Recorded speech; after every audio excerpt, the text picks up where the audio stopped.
Hello everybody and welcome back to another episode of Jurassic World Evolution. So, before we start, I do owe you guys a bit of an apology. The last episode that I recorded did not really go according to plan, unfortunately. So, I recorded about 5 episodes in a row for the start of the series, and on what was originally going to be this episode, I unfortunately just recorded audio, which certainly wasn't fantastic. Since we last checked in, I've been on Isla Nublar. I've used my park on Nublar to unlock the rest of the dinosaur genomes, so we've got access to all of the dinosaurs. You can see a little bit of my Isla Nublar here, but we're gonna go straight into the island management menu. And we're going to head straight back to Isla Nublar, just so I can show you guys what I did last episode when I thought I was recording, but unfortunately I wasn't. So, we clocked the T-Rex at 32 miles an hour. Gotta love that John Hammond quote. As we load up in here, we're just going to wait and see. I'm quite excited to get back on Nublar, to be honest. We'll just wait for it to load in. I hope you guys have been doing well and you've been enjoying the series so far. It feels really, really good to be doing a Jurassic World Evolution series.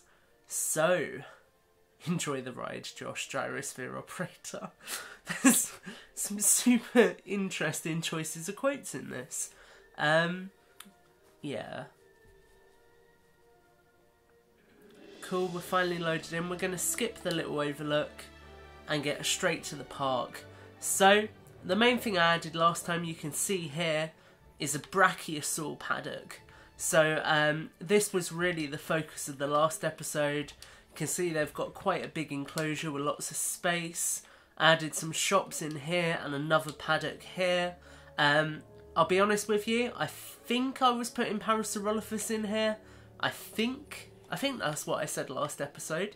But I've actually, I've not seen the last episode because I didn't record it, so it's quite hard to remember what I was actually thinking. So I think we're going to put Parasaurolophus in there. So we'll start off by hatching some and we'll see what they think of that. So as you can see, we've got 48 out of 48 dinosaurs now. I figured it would make sense to go and get some more dinosaurs just so we can choose whatever dinosaurs we want from the park and we're really not restricted.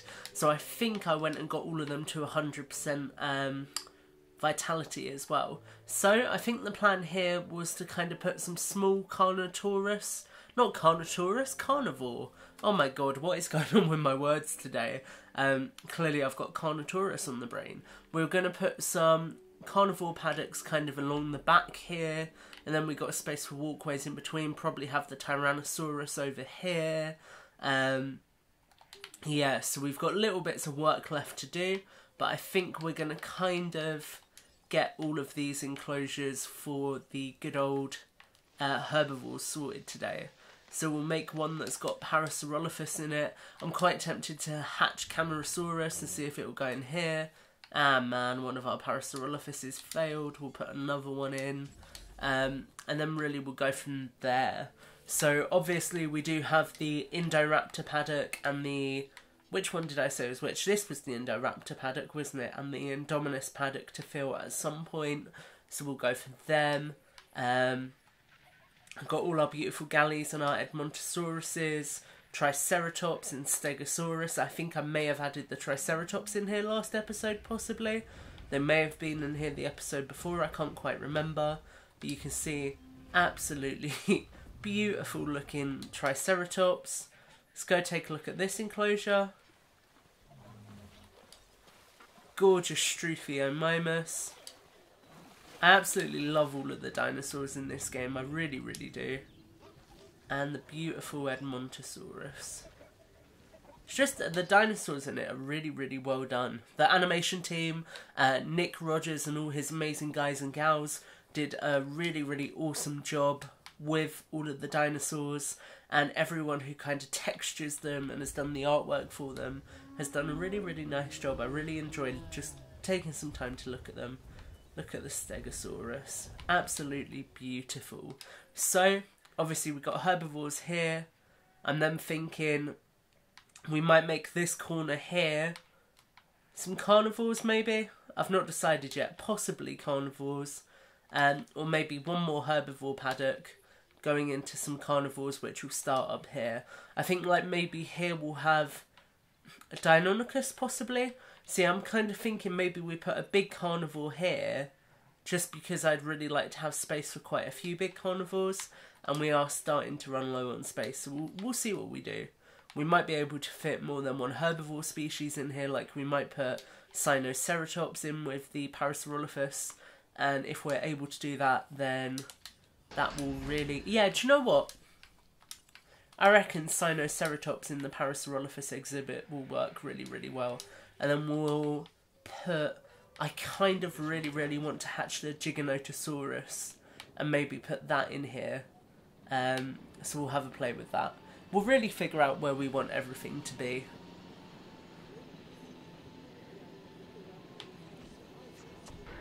You can see the beautiful Parasaurolophus.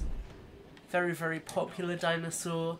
I know James, or the Gaming Beaver, really, really likes the Parasaurolophus.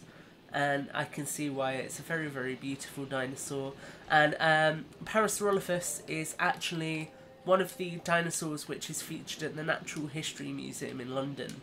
They've got a crest of a Parasaurolophus, and they also have a piece of paleo artwork which depicts a dinosaur watering hole.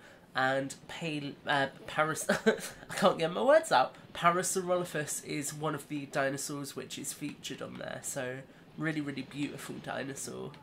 I think if we take a little look-see, you can just see it looks gorgeous. Everything from the crest, the way it stands on its hind legs. It's a beautiful dinosaur and a beautiful herbivore. I really liked how it flopped then as it got tranked as well. That's really cool. I do think the ragdolls in this game are really, really well done for when dinosaurs get tranquilised.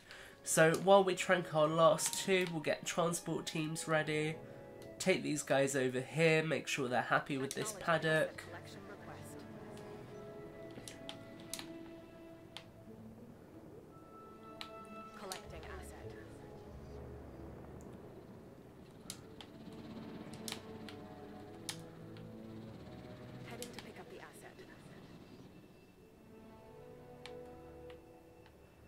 I have a horrible feeling I've just deposited that. Yep. Wow. Well done, Tom. Well done, Tom. I've also not set this to trank the other two. As you guys can tell, really understand the mechanics of this game. It's not like I've been playing it for ages and still suck. I'm literally dropping a Parasaurolophus in the same enclosure I meant to remove it from. So that is... not ideal. I've not really done a good job of that, I'm not gonna lie, but it's all good. We'll make it work, guys. We'll figure it out. If we drop that in there, hopefully this one will get tranked and we can grab it. Wicked. And then we'll just have to trank the one that gets dropped back in here because, you know, we left it in there by accident. What was I going to say this episode, guys? Oh yeah, so for anyone who has seen the Doctor Wu DLC or has purchased it yet, it looks as though a couple of the pre-existing islands actually had new areas of terrain opened up in them.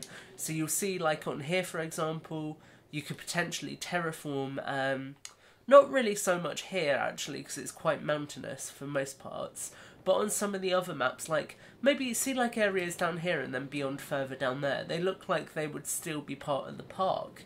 And on the existing maps, they have literally just released an update that enables you to build in new areas on the islands. So it would be really, really interesting to actually see that get implemented within other maps, like this map, it would be really, really fun to maybe get some more space for this map.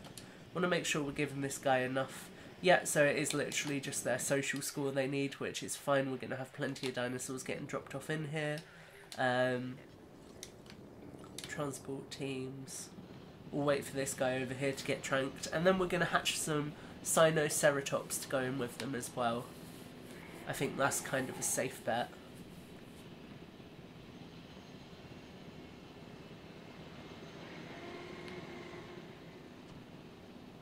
Oh, he really wants to get out. He was running straight for the gate there. What I am thinking, just in terms of our placement, all our hotels are down here. So it maybe makes sense for this up here to actually be a hotel space. So what do we have in this paddock? That's our brachiosaur paddock. We've got 4 brachiosaurs. Are they all happy? Wait, hold up. Why is his health low? He's thirsty. Interesting. Have I put water in this? No, I haven't. Oh, man. It took an absolute age to get the balance in this paddock right, so now there's a little bit of grassland gone. Are they all gonna lose their comfort levels again? No, it's literally on the line. Right, there's some water in, guys. Add a little bit more here. There we go. And it's still in the line, cool.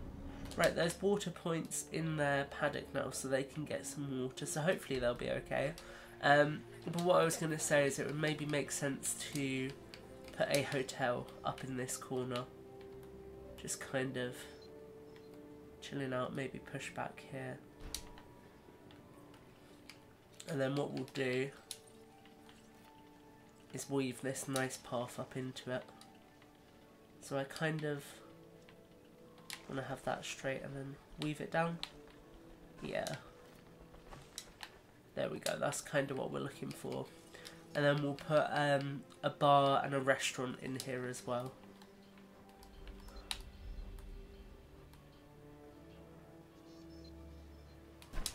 There we go.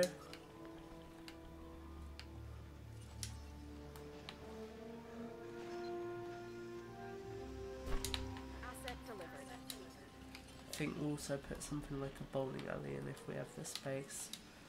What are we going to have space for? The fossil zone's quite small. No. Obstructed. Terrain constraints. Right, if we do good old that, and if we flatten all of this lovely terrain out,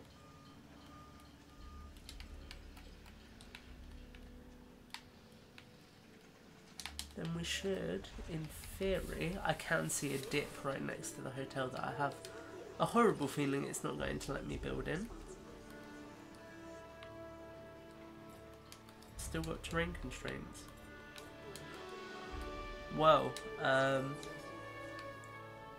that's unfortunate really. I don't really know what else we can do there apart from leave that how it is. Maybe put something on the end here. Like a clothes shop or something. Although is that really going to make the best use of the space? Probably not, but yeah, there we go. That will do. That works. That will look quite nice. So right, have our Parasaurolophuses settled in. They could do some more social, so we're going to drop, we'll go for 3 more Parasaurolophuses to begin with. And we'll put 2 Sinoceratops in there as well. And then, depending on what we're looking like in terms of population, we might drop a couple more Sinoceratops in there as well. So this kind of area over here is getting all built up, which is good. That's what we want. I am going to try and put an emergency shelter in here again. I know we did literally just try, but I don't really see what the terrain constraints are here. That is the only issue I have with this game. Sometimes the terrain constraints can get a little bit frustrating in terms of they don't really seem to perform logically. So you'll be trying to place something somewhere that should make sense. I mean, obviously, I can see there's a lot of bumps here and there. But here, apart from this dip, I don't see why that's not nice, flat, buildable terrain. But it is what it is, you know, nothing's ever perfect, so it's all good. I do generally really enjoy the game. It's just little areas like that that sometimes can be a bit frustrating, but, you know, it's hard to get it perfect, and equally, you know, I think for the scale of the map and for the scale of the game, it's a very minor problem to have in the grand scheme of things, so I'm not so concerned. So here, I think we're going to put one of our bigger attractions. So we're going to put an electrified heavy steel fence and line it up so it's roughly in the same spot as that. This is going to be one of our biggest attractions. So we're going to come down to there, give space for that path to come down, go back along there, like that.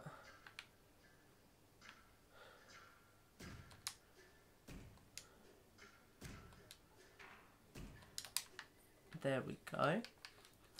And then what I want is a couple of these. Now obviously I've got to get rid of some trees first. So we're going to go like that. Ah, no, you see, I didn't realise there was water there. So we're going to go enclosures. Pop a couple of those in.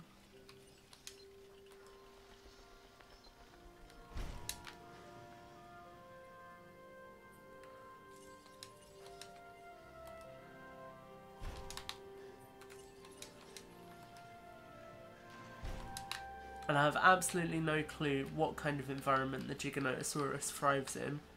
So it's going to be an interesting one. But what we're going to do is have this path threaded straight through here. So up to that part of the park. Then we're going to get our thin versions of the fancy fence. Connect up all these paddocks.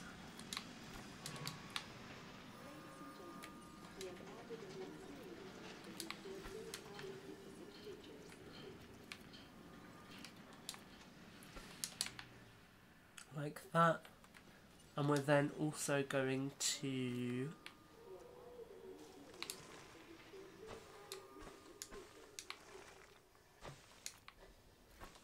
bring the rest of the path down like that to connect around the big paddock. We're going to put some more enclosure spaces in, because why not?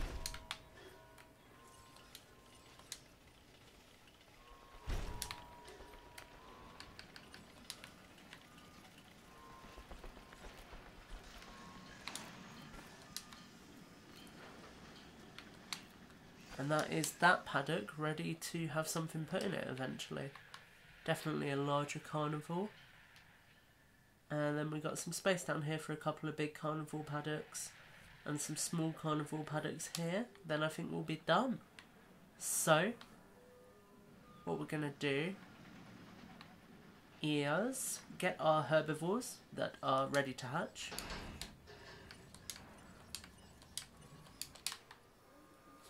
We're going to let them come out, then we'll tranquilise them and kind of go from there. So for now, I'm going to actually add some trees back in. This is going to be like the back route into it. I kind of like having trees around some of the viewing platforms and things as well. It just makes them feel quite nice, quite naturalistic. It kind of makes them fit in with a paddock more, which is nice.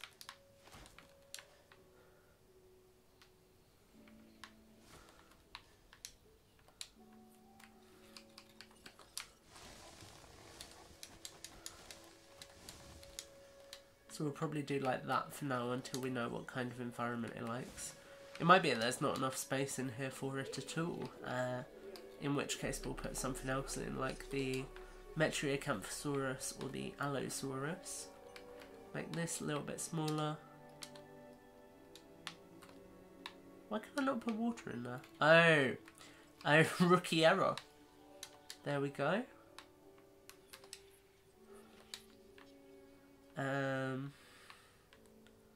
Want an access door back here somewhere, maybe there.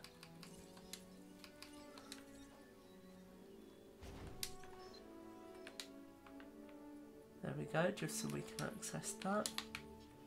That looks ready to house something. if we put some live bait feeders in? We'll put them up in this corner. There we go. Right, then let's get our trank teams on standby. No problem. Sinoceratops, Parasaurolophus, Parasaurolophus, Parasaurolophus.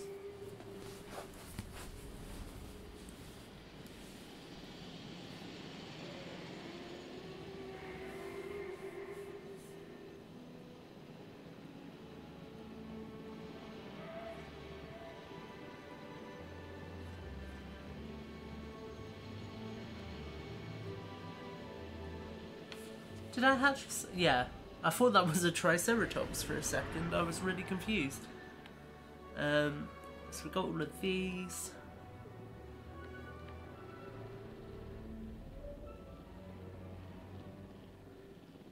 Gonna give it a second. Right, so that's that down. Right, let's start moving dinosaurs. Once we get all of these in their new habitat, we'll end this episode. Is it? Nope. I know. Wow.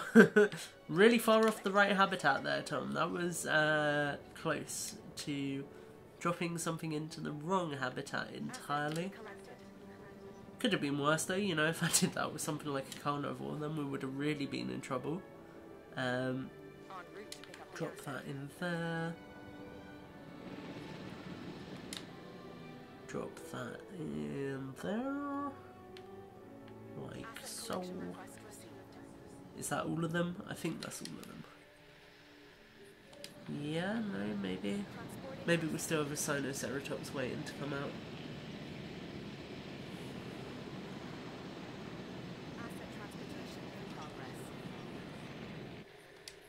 Cool, so that's all of those. Sino is gonna get tranked.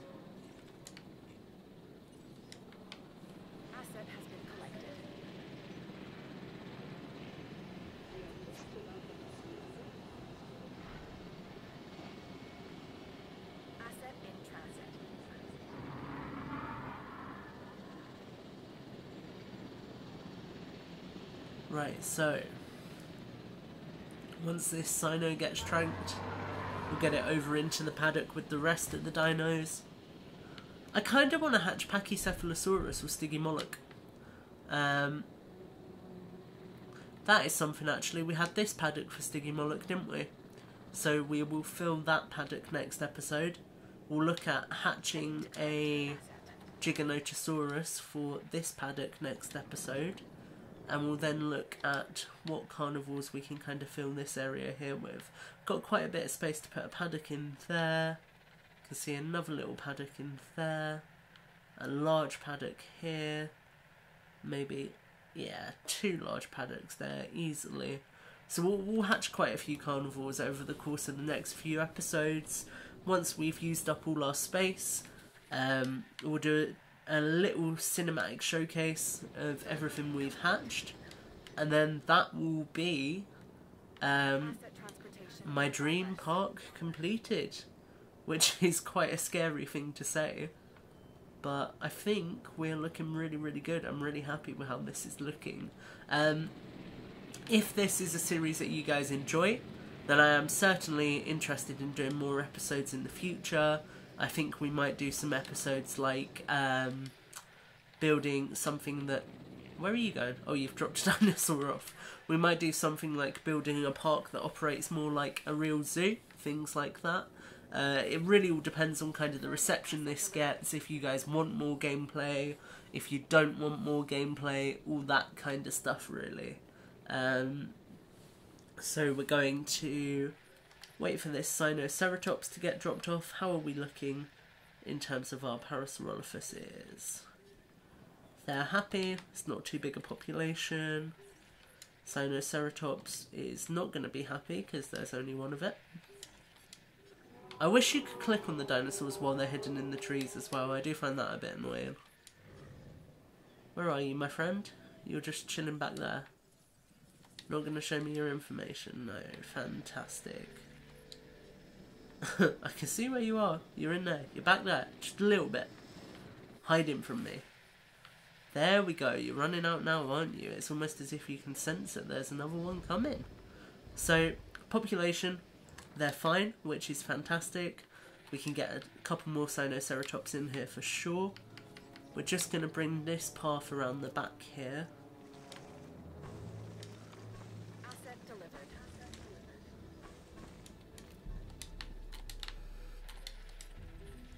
And we're going to drop in a couple more observation points as well. Just because it would make sense to do so.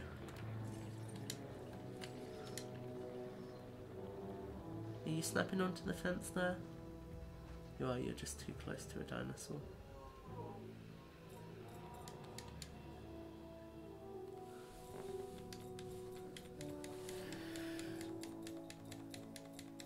That is literally me spamming the button to try and build it. Once that Parasaurolophus is gone, we'll put one in there as well. And then that will be us for this episode.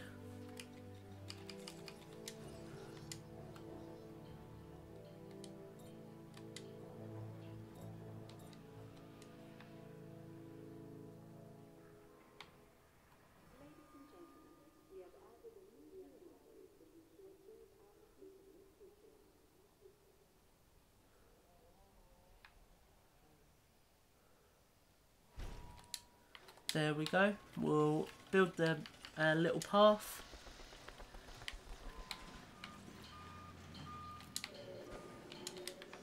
How are we looking? Cool, we can't see anything there, but I reckon we can from this one. Oh wow, look at that. A whole, like, herd of Parasaurolophuses. That is beautiful. Oh wow, that is too cool. I love it.